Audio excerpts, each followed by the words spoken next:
Okay, Assalamualaikum. Good morning. Uh, Sorry for the delay. I have a meeting just now. Right.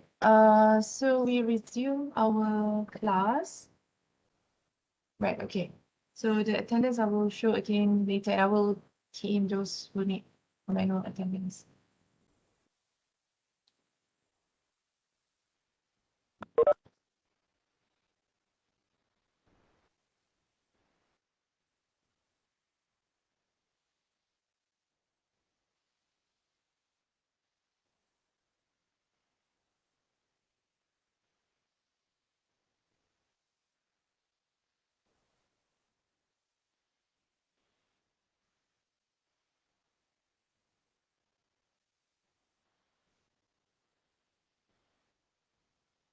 Right.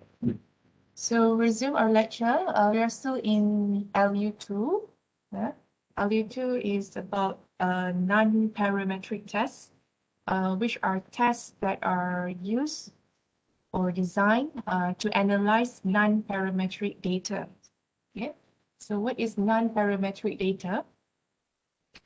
Non-parametric data is like ordinal data.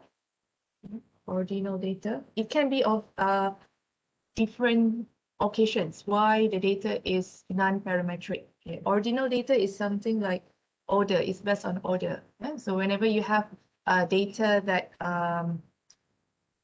something common to like ratings like from 1 to 10, which one is the best? 10 is the best. That 1 is the lowest, yeah? So 0 to 10, yeah? So it's order, is according to order. So that's why it's called ordinal. So that kind of data, let's say how many got voted 0, how many voted so and so on. So that one is, the data is called ordinal. Okay, that type of data, and is considered as non-parametric data. Another situation where the data is called non-parametric is when it is nominal.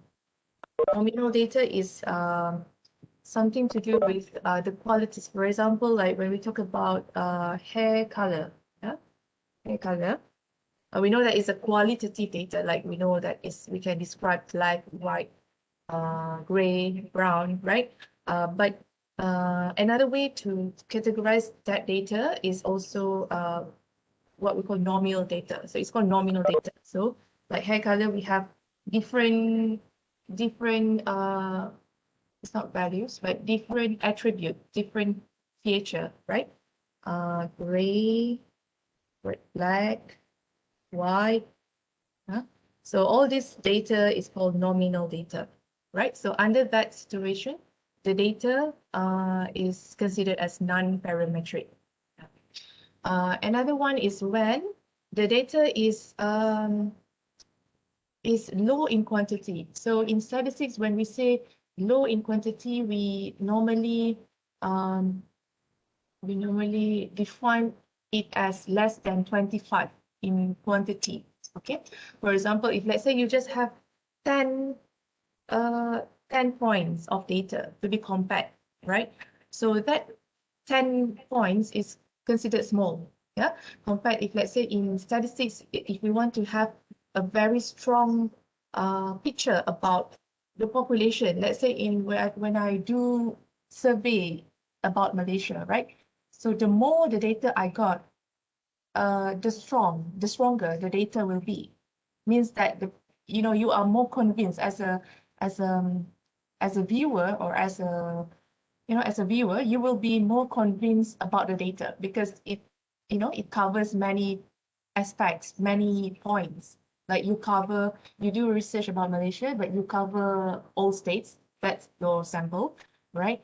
And you cover a lot, like compared to if let's say you just have you claim that you do a survey about Malaysia, but you have 14 samples, but each of the sample only have, let's say, one person that represents Sarawak, one person that represents Sabah and all the other states. So altogether you have 14 data, compared to if let's say you have another survey that have maybe 300, 400 respondents. Of course, you'll be more convinced with the output from the survey that covers more, right? So that shows that the data there is much stronger compared to the data that you only have like 14 points. You can't really convince that it will actually represent Malaysia, right? Because the number of the respondents or the data is small, right? So in that situation, but in some cases, we can't avoid the situation to have that small number of data. I can't give you a specific example, but they are in research, yeah, there are situations where you just have to deal with that number of data because of some limitations. So that sort of data, like a very small number, yeah, that is, although sometimes they are not necessarily ordinal, they are not necessarily nominal data, as I explained just now, they are, because of the low number of the data, they are considered as under non-parametric because of the that one, because of the low number of the data. Okay, so there are many situations why the data is categorized as non-parametric data. So that types of data needs, let's say we want to compare, we want to do analysis. When we say we do analysis, means is more to compare. We compare. So we have to use certain tests that are designed for this type of data, right? So other types of data, which if let's say you have a high number of data, that is another type, which is parametric, which is actually more common. Yeah. Now in this LU2, we focus on non-parametric tests, which are tests that are designed for analyzing non-parametric data. I hope that's clear. Right, so there are many tests. So the first test that we go through last week was Sine test, which is the simplest non-parametric test. Why it is simplest? Because it's the simplest, but it's not the strongest test, because it just consider the signs, right? So whenever you want to compare, let's say sample 1 and sample 2, let's say, you can say that you go through all the points, but you don't assign the magnitude. And at the end, you say that sample 1 is higher than sample 2. I mean, it's not equal to sample 2 and is greater. Let's say it's greater, but you don't mention how much, right? So in that sense, that's why it's not that really strong. It's not a strong test because it's just mentioned not similar, higher, but we don't know how much. Maybe it's just by 1, by magnitude. Magnitude is the value. But because of that lack of information, we don't know much. So that's why it's the simplest, but yet on another point, it is not a strong test. Perhaps it is suitable to be applied for a simple application. Maybe you just want to know whether it's the same or not, just like that, maybe. Yeah. So in that situation, a Sine test is maybe suitable. But in some cases where we want to have more information about the comparisons, we want to know more, how much more, how much less, right? So in that case, we have to proceed with a more advanced test, right? So after Sine test, there are altogether 5 tests, if not mistaken. So the rest of it is more specific, whereby the magnitudes are to be considered during the comparison. Okay. So in this lecture, we are going to cover one of the tests. This is the second non-parametric test under this LU, which is called Wilcoson Sine rank test. Okay, the name is given by the one who developed the test. Don't ask me why it is called Wilcoson. The Sine test also is designed based on, like they come up with that principles that they just consider the sign, right? Don't ask me why they don't care about, yeah, I mean, yeah, there are different options actually. At the end, you are free to choose which one is suitable. Okay, so at this point, we just study that there are many types of tests. We have to know the nature of the test and how it is to be applied. Okay, so that is the thing that you have to study in this course. So because there are many tests actually, and if you ask me why they invented this way, I don't have any answer for that. But we just have to understand how the test is used. Okay, right. So let's have a look at some introduction about this test, and then after that we go to the procedure, some extra notes, and some exercises. Right. So basically, every test we will get to know what the test is all about, what it is. Yeah, some introduction, and then the most important part is the procedure, like how we're going to use the test to compare. Okay, so the basic idea in statistics is we make comparisons about samples. So one of you asked me about why we don't have formula for population, right? That is a good question, because now you know the existence. I mean, yeah, you are concerned with the population, but in statistics, as I said, as I replied in Telegram, in statistics, we always concerned with the samples, because it's nearly impossible for us to to calculate the population. Yeah. So for example, like I mentioned, if let's say I want to do a survey about Malaysia, I cannot exactly collect the data from every Malaysian in order for me at the end to conclude the picture about maybe the reading habit of Malaysians, how many hours Malaysians spend in reading, right? I cannot collect the data from 30 million of Malaysians. It's impossible. So uh, the common way people do, which is acceptable, right, in statistics, people we create samples. We have to create samples. Like Malaysia is our population. It depends on your definition of population. If your population is Sarawak, let's say, so your population is different, right? I mean, it could be the districts in Sarawak, right, or in any state. But if your population is Malaysia, so you have to imagine, you have to understand the nature of your population. So your population now is not only all the district in Sarawak, it's not representative. So you should find, we study about validity, right? You should be realistic. You should understand Malaysia consists of many states, right? What are the states? And those states would be the best representative, right? Would be the best samples, right? So maybe in how many states? 14 states. 14 states, and then each state maybe we collect.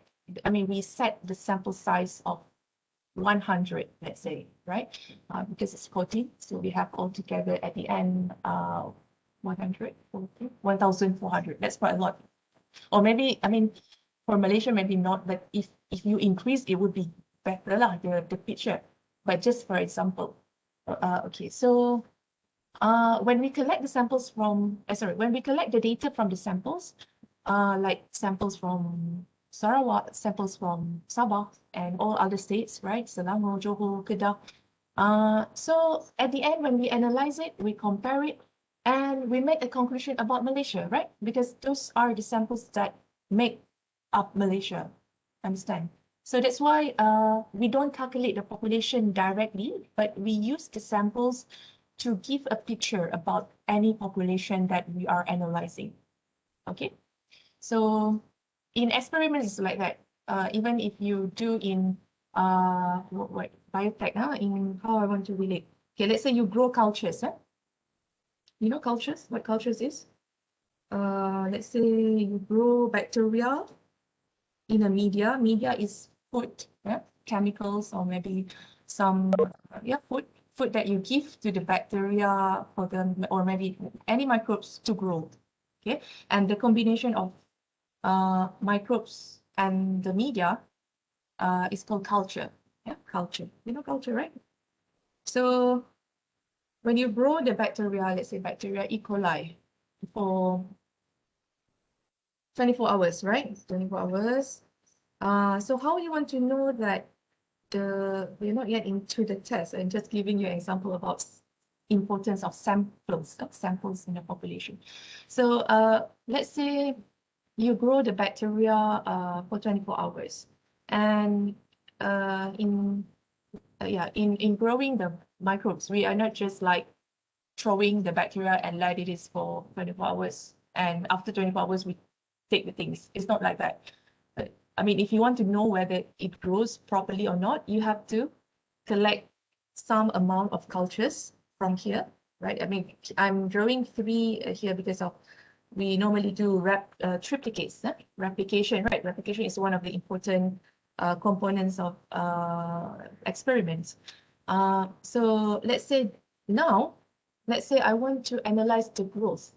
The growth bacteria is the doubling time is very short, so we have to monitor for 24 hours, because if we talk about the cell growth phase, you know the cell growth, like the lag phase, the log phase, yeah. So it should be normally it should reach death phase by about 24 hours, or maybe 48 the most, yeah, because it's a bacteria.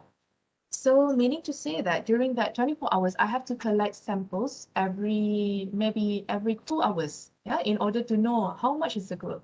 So So every 2 hours, 4 hours, 6 hours until 24 hours. 2, 4, 6. Okay, let's say I'm talking about this one. This is this is considered as the whole thing. Culture here is considered as population, right? So of course I cannot, when I want to analyze the growth, normally I would take some amount of culture, like maybe 5 milliliter. 5 milliliter. Let's say this one, the culture volume is let's say how much? 100 milliliter. Okay, 100 milliliter, the working volume, right? The amount of volume that I start with in the beginning. So when I grow it, in order to analyze the culture, I have to take some amount of it, like 5 milliliter every 2 hours, right? And check the absorbance using a spectrophotometer. That's a way how you want to measure the growth, because when the absorbance is higher, then it means there are some cells inside it. Yeah? So that is the principle of absorbance. But the principle is the absorbance is directly proportional to the growth, yeah, to the amount of cells inside the culture. So I expect it to be like this one. If it is ideal, the growth is ideal. Right, so I take 5 milliliter every 2 hours, 2 hours, 4 hours, 6 hours, until 24 hours. So the reason why I don't analyze the whole 100 milliliter here is because it's impossible for me to analyze. Because if I want to analyze, I have to take the culture and check the absorbance. It means that if I take all 100 milliliter, there's no more culture, right? So that is now here, 100 milliliter is the population. Okay? So you have to understand in your context or in any experiment that you do, what is your population? What is your population? Because it might be, it is different from one word to another, right? So in this case, the whole population is 100 milliliter that I want to grow for 24 hours. So I take 5 milliliter every 2 hours, 4 hours until 24. So this 5 milliliter is the sample, right? So the sample that maybe I take within that one, I take replicates. I take maybe 2 times 5 milliliter or 3 times. So this is the sample that you expect will represent the whole 100 milliliter culture for that particular time interval.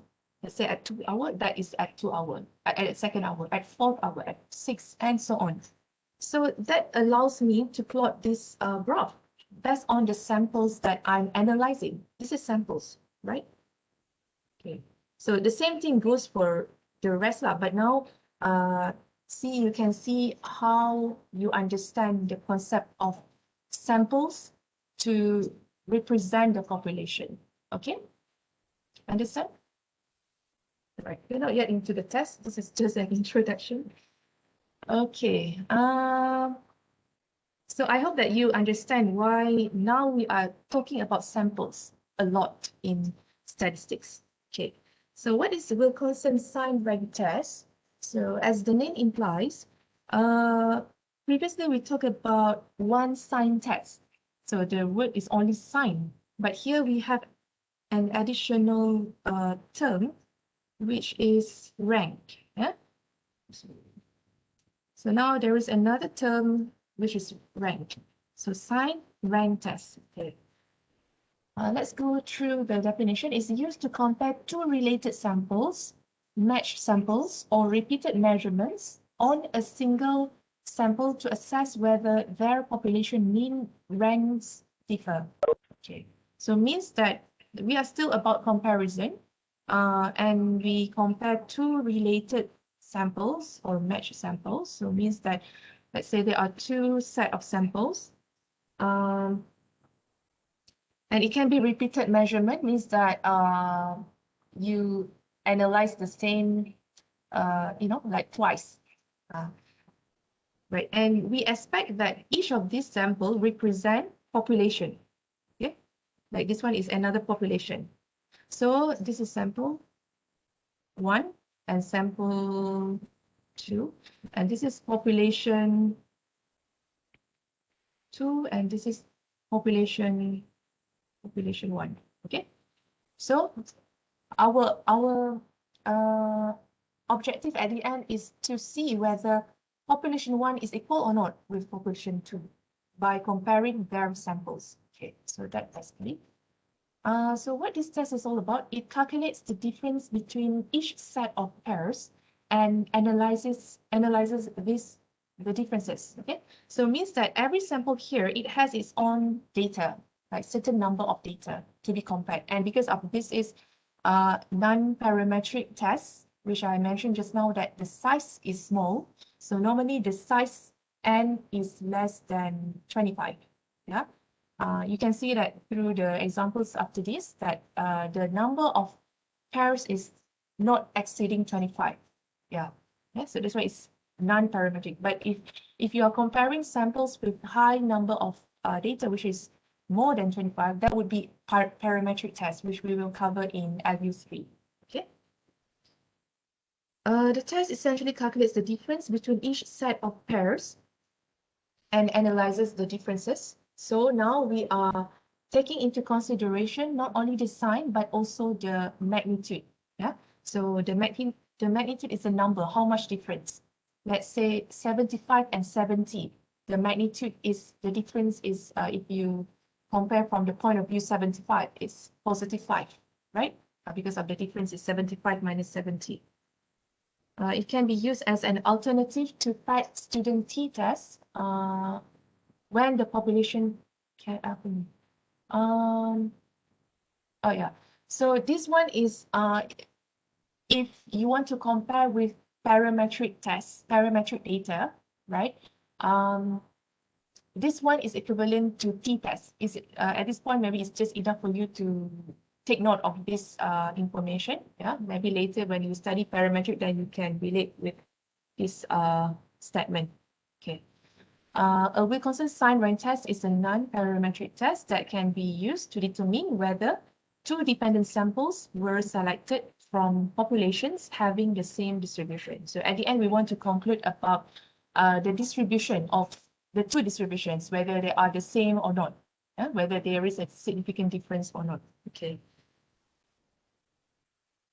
Okay, again, some of the points I've mentioned, small sample situation, yeah, which is n less than 25, n is the number of the data to be compared. Okay, I'll mention about how to determine n later. When the size as well as the direction of flipping switches are available is not, okay, the same point. Okay, so now it concerns with the sign and also the magnitude. Okay, right. The sign test is before this only concerned with the sign. So since we are comparing two samples that represent two populations, right? So how are we gonna set the hypothesis?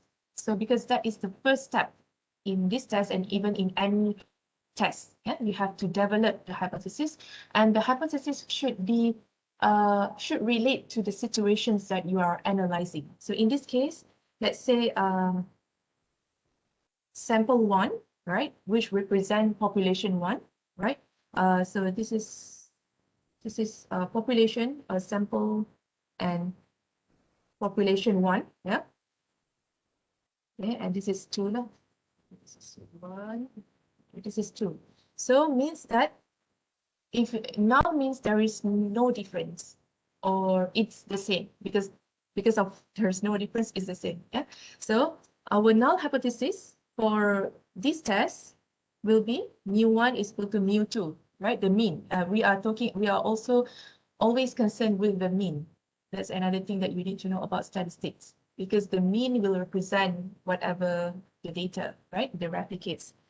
It can be written as like this: hash node is equal mu1 is equal to mu2, or you can also write in this way: mu1 minus mu2 equal to 0. Because if you move this one to here, it will be equal, right? So it's either one is correct. Okay, so it means that the two populations have identical distribution. Yeah. So what is meant by identical distribution means that so since we are comparing the positive and minus, before this, if in sign test, we will say it is the same if the number of positive is equal to the number of negative sign, right? So because we don't care about the magnitude. But in this test, since we consider the magnitude, we must make sure that the values of magnitude, yeah, the together with the magnitude is like this one. So if it is the same, means that it is divided into half. I mean, it's equal. Yeah, the half of the part differences to be positive and negative. Okay. So what we have to consider in this test is this one. Just go through first. I'll explain what DI is DI. So in this test, we have to know that there is a what we call this DI, which denotes the magnitude of the difference. Yeah, and we also have. Excuse me, doctor. Yes. Sorry, doctor, to interrupt you. There is a student in our Telegram group that says she can't enter she would like the password. Password. Yeah. You don't need password, right? The rest of it. It says obtain password from the host. Mhm. So I think she wants it because How many of them? yeah. It says it only showing reconnecting for him. I'm not sure. Reconnecting. Yeah, I saw the message. Is it because of the internet connection? I'm not The, sure. okay, wait. Let me find out. It Sorry doesn't for need a interrupting, password, doctor. actually. It doesn't need a password, supposedly. Yeah, I don't have password because it's only the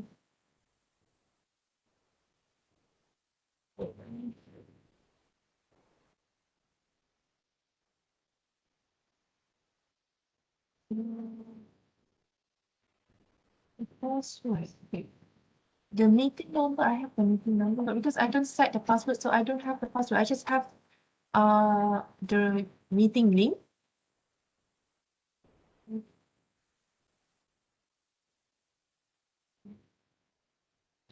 Can you try to, can that person try to rejoin? Maybe you log out and you rejoin?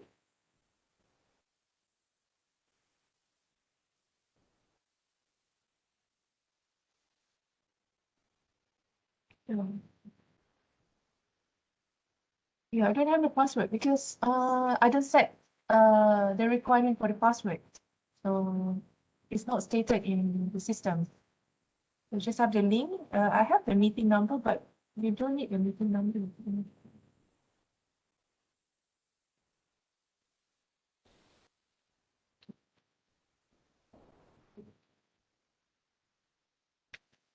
This is the meeting number, but I have no password, as I said.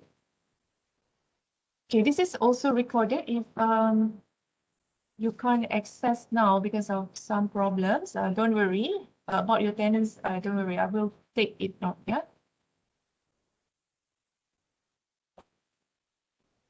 Sorry for that. Okay, doctor. Sorry for interrupting. Yeah. So if the person just now cannot join now, don't worry. This is recorded. I will post the recorded lecture on Elite. Okay, it might take maybe end of the day. Maybe I will post it because I have to edit it. Okay, I hope that's fine.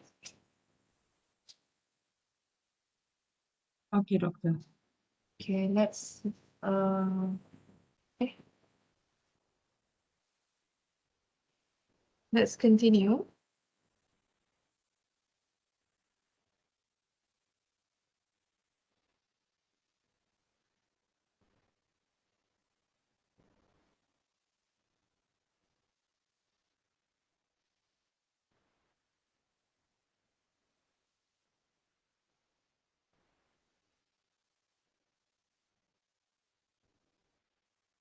Okay.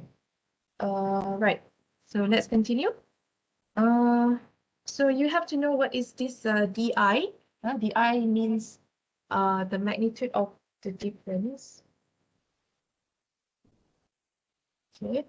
And also please take notes of this symbol. Do you know this symbol is? We call bar. So what does this, or we call it absolute, anything in, let's say, this one up. So it is actually equal to 5 because that bar, it will eliminate the negative sign. So it will ignore the negative sign actually. So we call it like absolute value of 5. Minus 5 is 5. Yeah. So that is the purpose of that bar. Okay.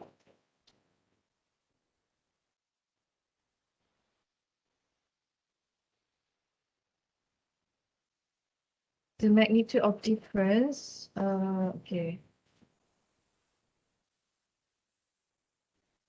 So just go directly to the procedure because some of the things here you may not understand now. If you understand the procedure, then only then you understand back what is these terms all about. Okay. So the procedure for the Sine rank test. So the first step is, as usual, we have to form the null and alternative hypotheses, the H0 and H1. Yeah. So mu1 is equal to mu2. Or if let's say you are analyzing a specific case, you have to define, you can write mu1 equal to mu2, but you have to define mu1 is referring to what? There must be specific information about the problem that you are solving. Okay, don't just write mu1, mu2 because I do not know what is mu1 in that problem. Okay, so let's say you are analyzing red team and then a blue team, right, in the problem. So please define in your workout that you assign the red team as 1 and this one as 2. So that only then you can say that this one is mu1 and this one is what you present as mu2. Okay. For the alternative, or you can mention specifically like the mean of red team is equal to the mean of blue team for the null hypothesis. This one is not equal to mu2, but it can be, it can depends on the problem. Sometimes they ask you that test whether it is greater or which one is less than. So you have to refer to the problem. But if it's not stated, then you just have to mention this way. Okay. So that's the first step. The second step is to calculate the difference, DI. So what is meant by this is normally we compare the two samples point by point, right? So what is meant by DI here is the difference between every point. Yeah. For example, like you have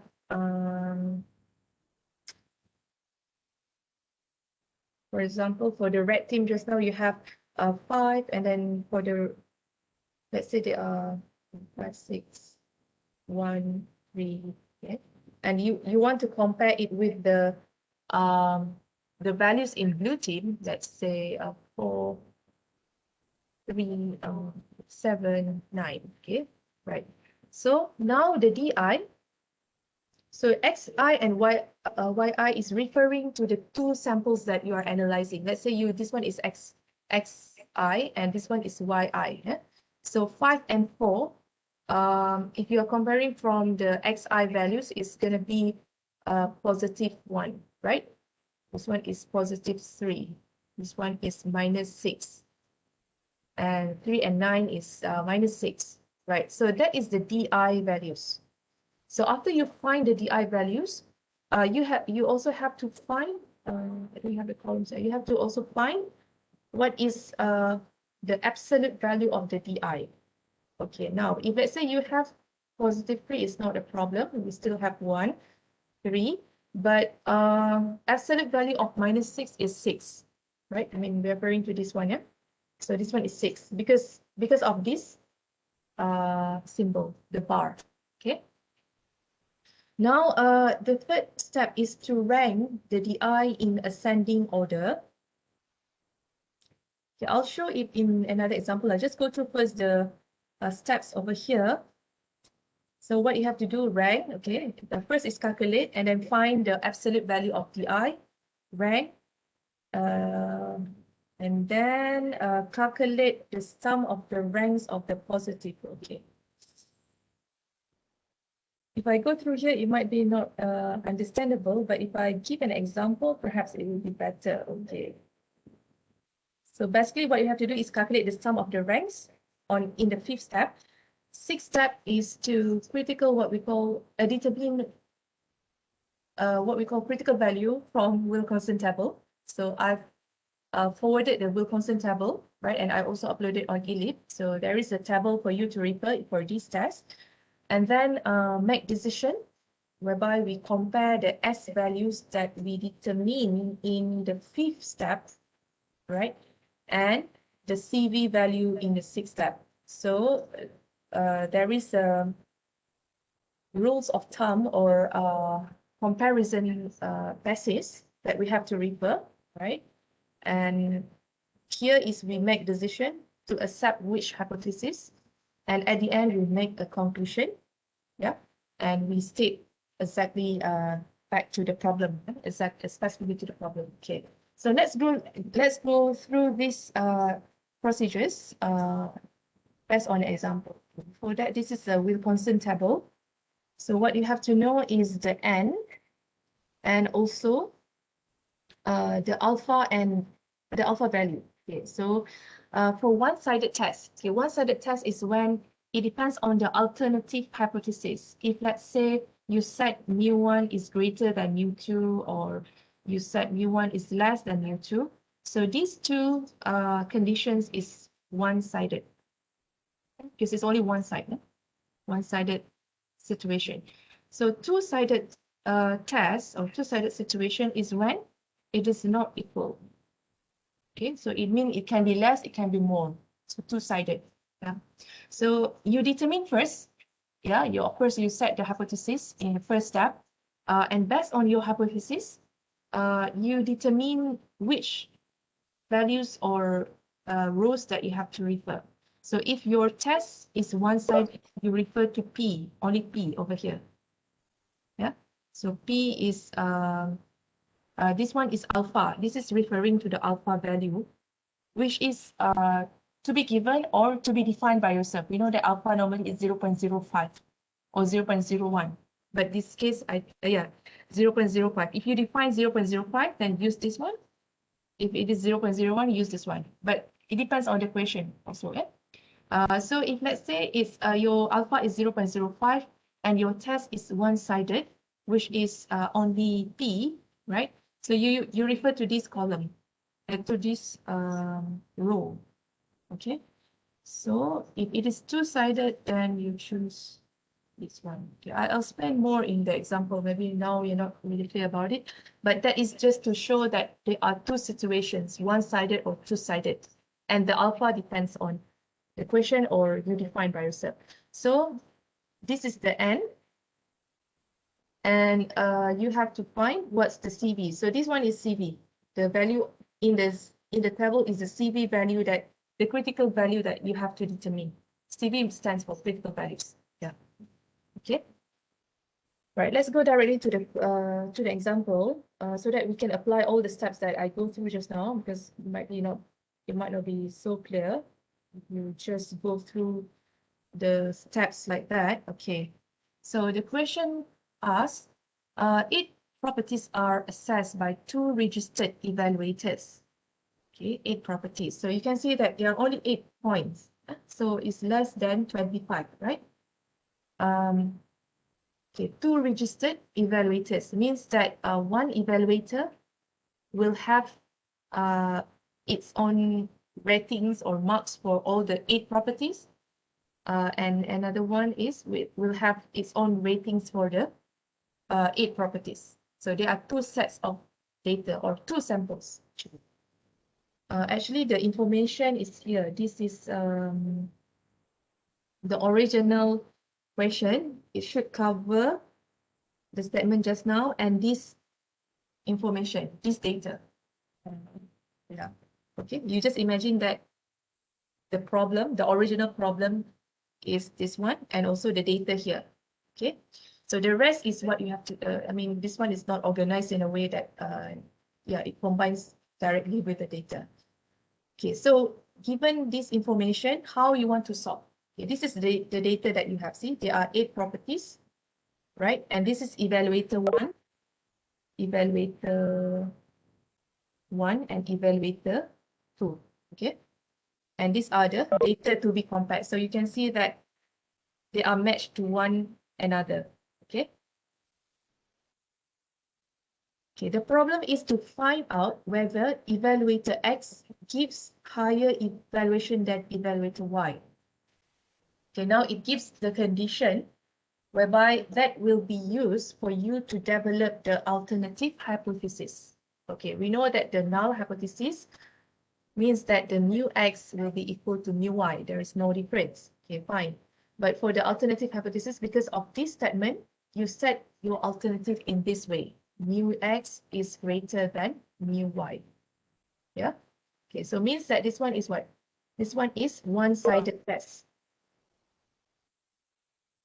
How about the person just now? Is she or he able to join us? To join the link? Anyone can update me? Or maybe you can inform me later. Right? If if he or she is not able to join, then please watch the recorded lecture later. Okay, back to here. So now we know that it's one-sided test. So later in the table, okay, now let first. It's not mentioned the alpha value. Alpha value is not given. Yeah, alpha value is normally the room for error. Okay, that is the alpha value in plain words. So if it is not given, you just define it by yourself. Alpha equal to 0.05. Normally, that's the most common value, right? So you define it and you have to write it in your workout so that I know it's based on what. Okay, right. So this is your data. So you are done with step 1. So this is step 1. Okay. So back to your steps just now. Sorry, I have to go backward and forward because just to see the step. Okay, now calculate the difference of the data, right? And after that, we have to rank. So what is meant by that? Okay, now. So you have to arrange your data. If let's say it is not arranged in a way like this, you have to make sure that you write it by your own on your workout so that it's much easier for you to do the comparison. Okay, so these are the data given. This is given. And DI is the difference between the data points, every data point, right? Well, let's say 36 and 36.3 and 35.1, you compare from XI point of view. So it is 1.2, right? It's positive actually, yeah, positive. This one is 1.6, 48.4 minus 46.8, and so on, right? There is a negative value over here, and this one, right? So that is DI, yeah, the difference, including the magnitude, not only the sign. So now we write the absolute value of DI by inserting this symbol. It means that the negative values will be, no, this one is, okay, so actually this one is, there is a missing point over here. Just to, if you go directly to the rank also can, but it can be confusing. So here, for you to make it much clearer, you create another column, row, stating the absolute value of DI. So you just write back everything, yeah, but it will help you to avoid confusion. Here you can write it as 0.4, 1.8, 0.8, and this one is 0.1. So you don't have to include the negative because of the absolute value over here, right? So now what you have to do with this absolute value of the DI is what you is to find the rank. Okay, so what is meant by to find the rank means that you rank from the lowest to the highest, or we call it ascending order. This is step 1. Step Yeah, step 3. Step 3, calculate the rank the absolute value of di in ascending order. Ascending means from lowest to highest. Okay, so what is meant by rank is this one. Okay, so this is our data just now.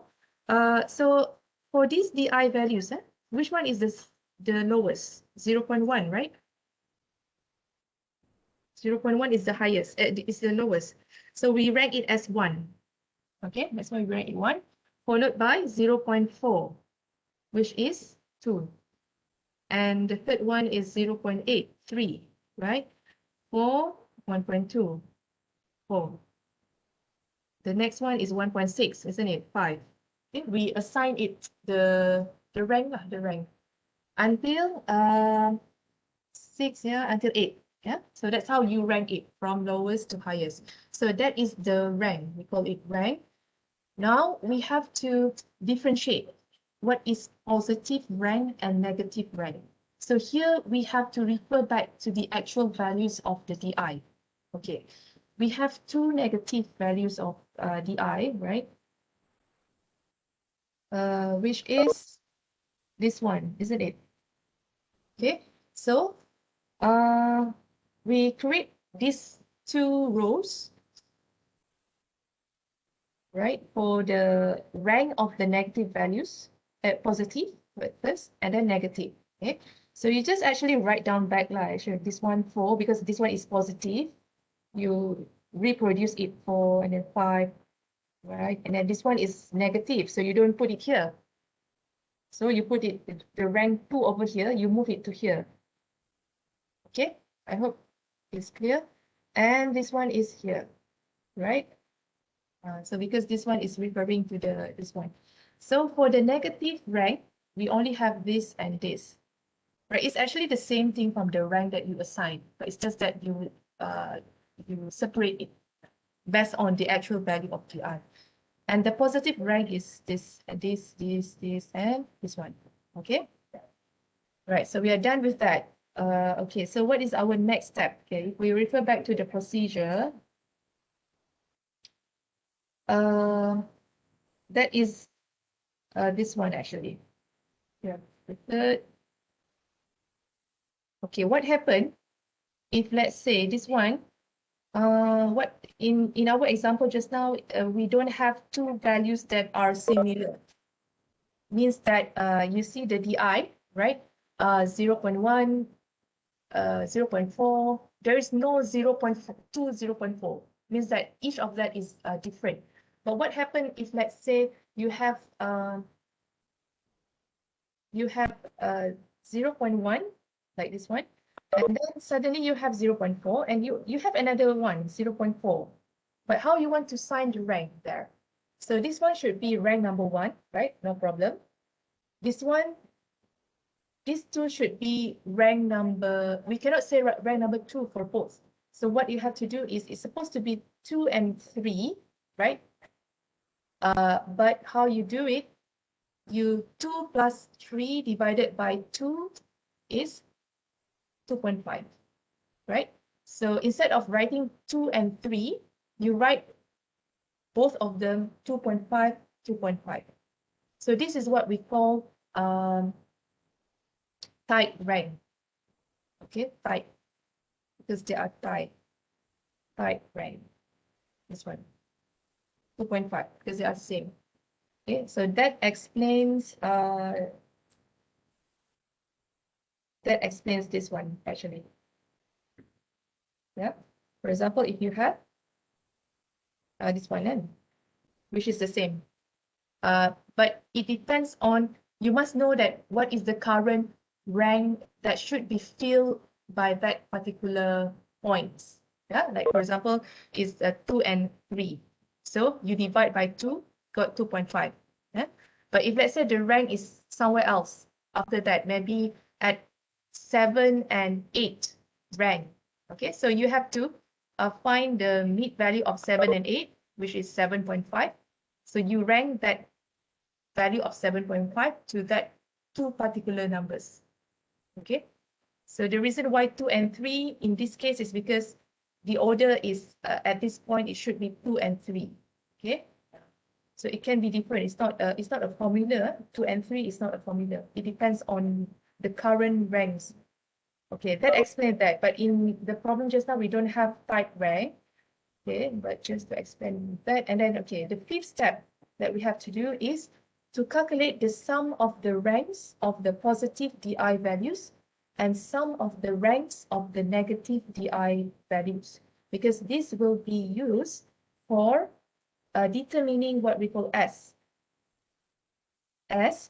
Okay, remember our alternative hypothesis just now, we said that our situation is here actually. Mu x is greater than mu y, right?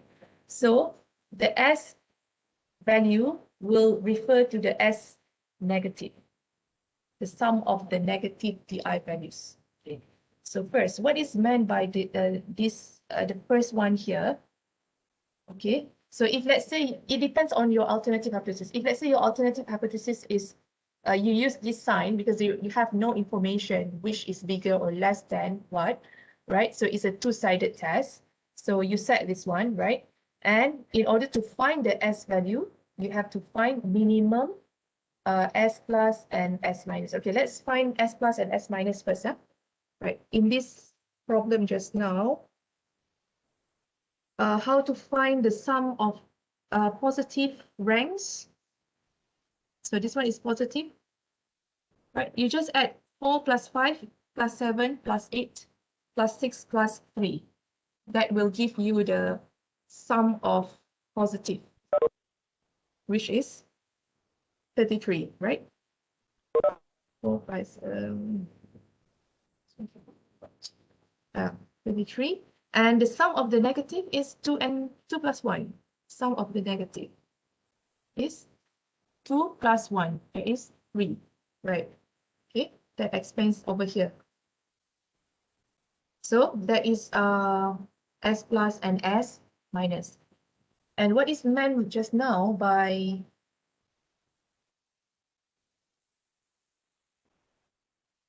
this one, okay? Minimum S plus and S minus. So it means that minimum, we put the values inside. The sum of the positive just now is 33, and the sum of the negative is 3, and right. So the minimum is this expression. This is a function. This one, it actually seeks the minimum value, which is between 3 and 33 is the one is minimum is 3, right? So S here is 3. Okay, faham? Understand, guys? So there is another function. I mean, you will see it in other cases in statistics. Maximum apart from minimum just now, we have maximum of something inside. So if let's say maximum 33 and 3, the maximum is 33, the value. Okay, this is actually a function, a function in statistics. Okay, right. But in this case, the formula is minimum, it's not maximum. Okay, so you only use this one for double-sided or two-sided test. Yeah, two-sided test. But in our case just now, because our alternative hypothesis says that mu x is greater than mu y, right? So we use as the sum of the negative ranks to be the S value. Okay, now go back to our problem. Okay, now since, yeah, so this one is the value, we find it. Okay, so our S is 3, yeah, our S is 3, okay, set S is 3. And now what we have to do is we have to find the CV, the critical values from the Wilcoson table, because we need to compare the CV later with the S value. We keep this S value aside first. So now what we have to do is we have to find the CV, what the information that we have Okay, n equal to 8, this one, is referring to the number of pairs that you are comparing, right? So it's not, don't sum up 8 plus 8. You have two samples, it's not. It's the number of pairs you are comparing. The number of comparison, which is 8 in this case, right? So now the n is 8. That's how you got n equal to 8. Okay, and the alpha is not given, so we define by ourselves as 0.05. Okay, right? And we know that this test is supposed to be one-sided because of our alternative hypothesis is this, right? So means that in the table, we just refer to the P row, the row of P. Yeah. Okay, let's have a look at the table. Our n is 8. Yeah, so it's here. And the P, yeah, we refer to this row, and our alpha we define as 0.05. We choose this one. So the value that we are looking for is 6. Yeah, the CV is 6. Okay. So now we jot down our values.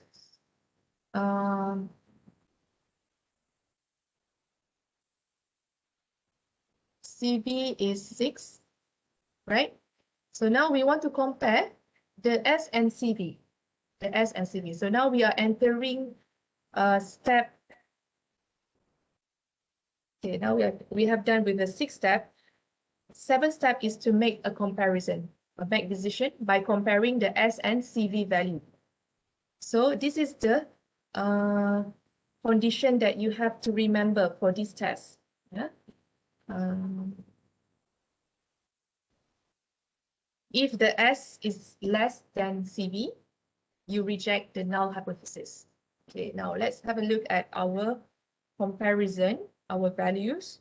S is 3, right? This one is S. This one is S. Sorry.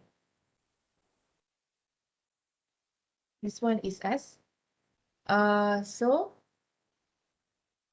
It's less than the CV. CV is 6, right? So our decision is to reject the null hypothesis. Okay, reject the null. That is the decision.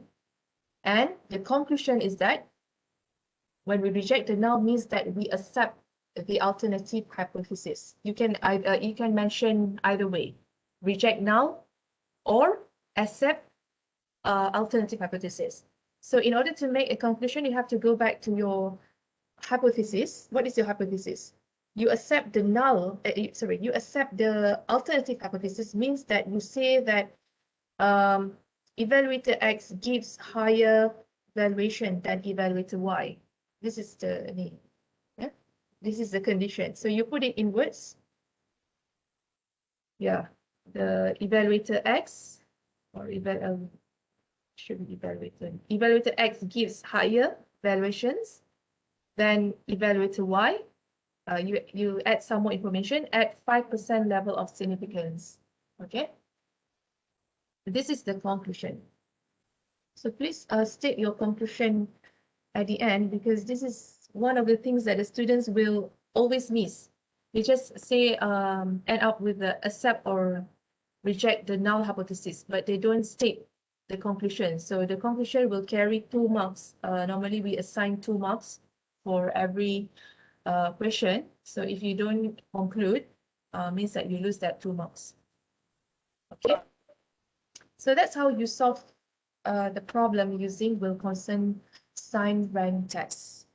Any questions so far? Anything unclear about the S, the CV? Yes? Doktor, saya nak tanya. Yeah. Untuk yang example 1 yang step yang 6 tadi tu kan. Kan N dia 8, alpha dia 0.05 and Yes. dekat table tu kan ada yang 6, ada yang 0. So kita ambil yang 6 lah, bukan 0. 6 and 0. Yang hujung tu. Oh, you have to differentiate. This one is 0.05. Yang mula-mula ni, this one. Oh, And yeah. that 0.005, yes. Okay, okay. Okay, okay. Alright, thank you, Right, Doctor. okay. Okay, any more question?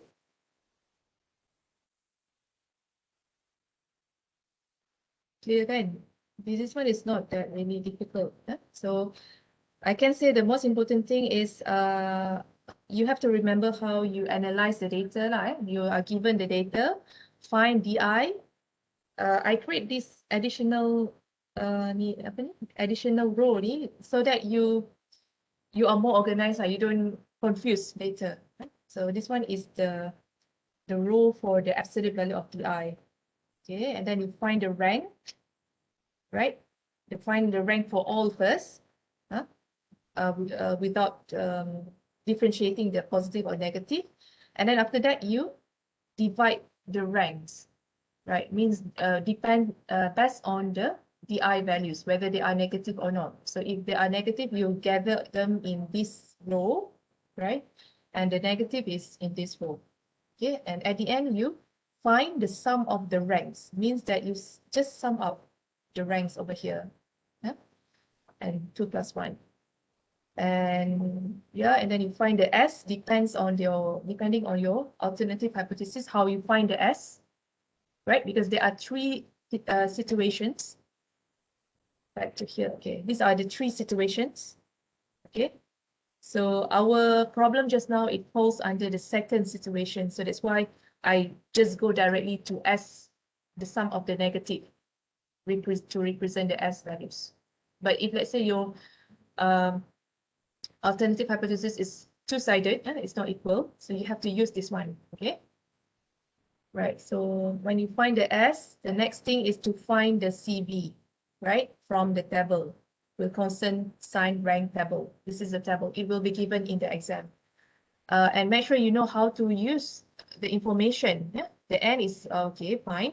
But what is 2P and P? And they are also alpha. This is alpha actually. These alpha values. The whole thing here is alpha values. But there are 2 situations. P is for one-sided and 2P is for two-sided.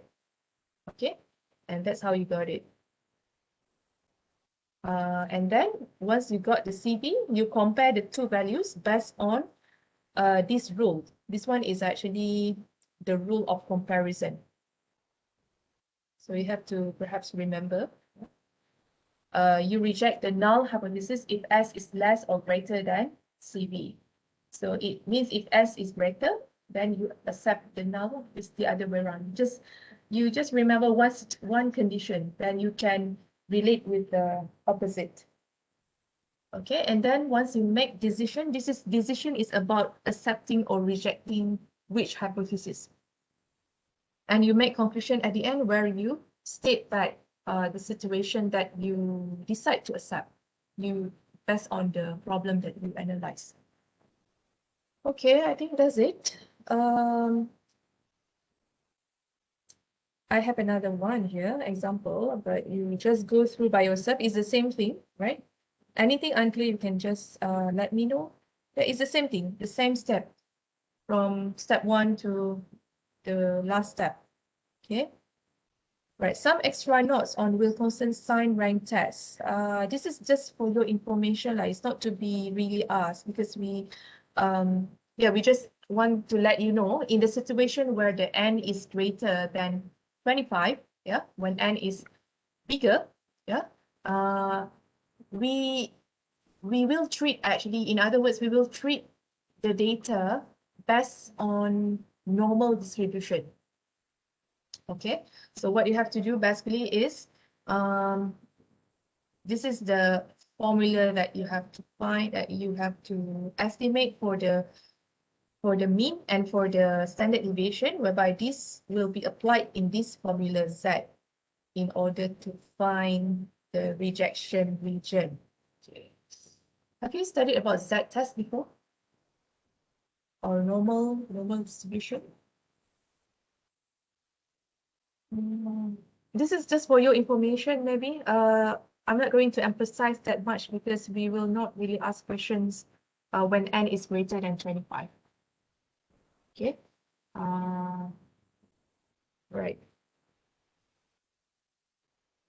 Not sure why it is included here, but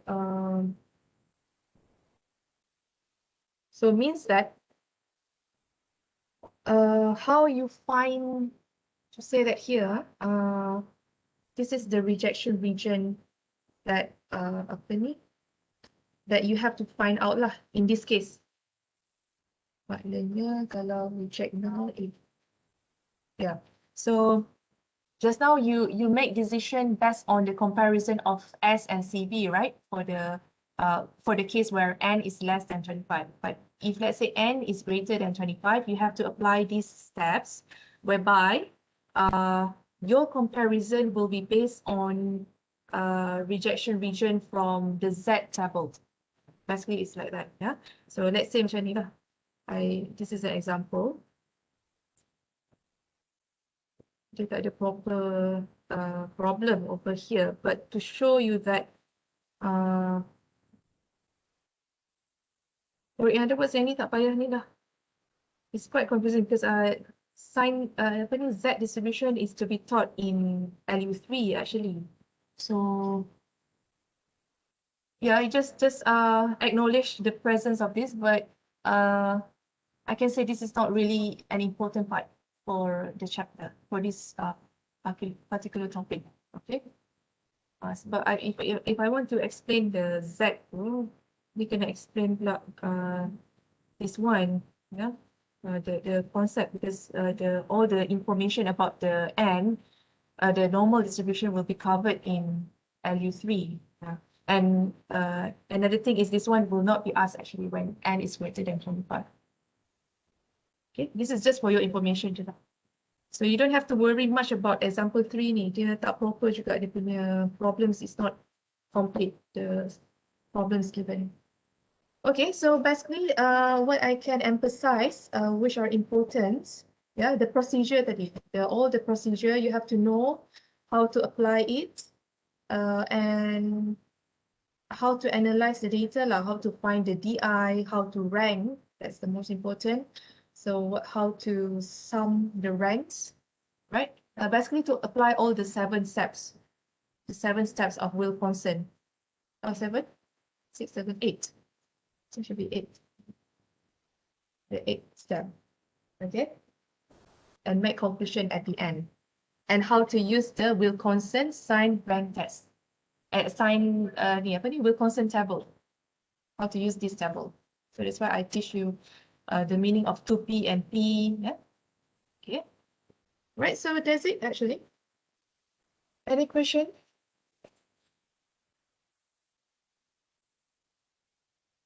Okay, so please find exercises related to this test, yeah, by yourself. Okay. Right. So any question you can ask me. Yeah, that's it for today. Thank you very much for your attention and attendance. Okay. Siapa yang nak manual attendance? Okay, Penny. Any more attendance?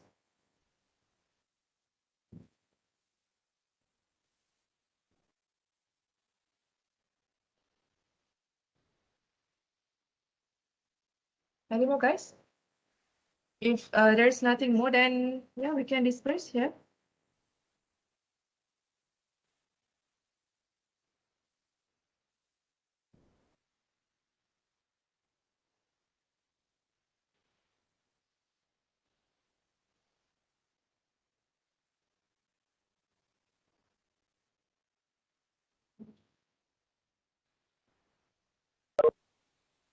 Okay. Thank you very much for your attendance. I'll see you guys next week.